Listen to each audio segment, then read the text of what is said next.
Ambiance de fête ce dimanche dans les rues de Brasilia pour le 3e mandat du président Lula. À cette occasion, la capitale entière s'est parée de banderoles à son effigie, à côté du drapeau brésilien. Dans les parkings du stade Mané Garrincha, les sacs de couchage et les tentes s'étendent à perte de vue. De nombreux supporters et mouvements sociaux ont fait plusieurs heures de bus pour assister à l'événement.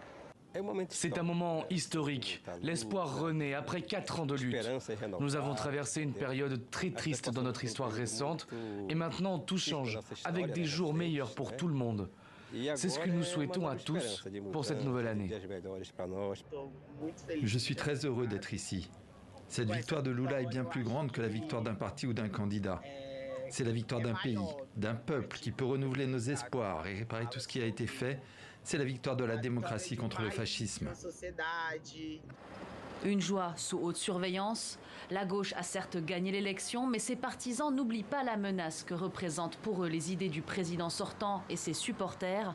L'un d'entre eux avait même voulu faire exploser un véhicule piégé près de l'aéroport de Brasilia la semaine dernière. Toutes les forces de police du district ont été mobilisées, ainsi que l'armée de l'air. Les autorités restent sur le qui-vive. Aujourd'hui, nous avons mené une opération conjointe avec la police fédérale. Nous avons procédé à des arrestations, des perquisitions. Nous avons émis des mandats d'arrêt et nous continuerons toute la journée afin de mener à bien cette opération. Selon le gouvernement fédéral, près de 300 000 personnes ont assisté à la cérémonie d'investiture du président Lula. Au cours de ce 3e mandat, le septuagénaire devra relever d'importants défis, à commencer par l'insécurité alimentaire. En 2022, 33 millions de personnes souffraient de la faim au Brésil.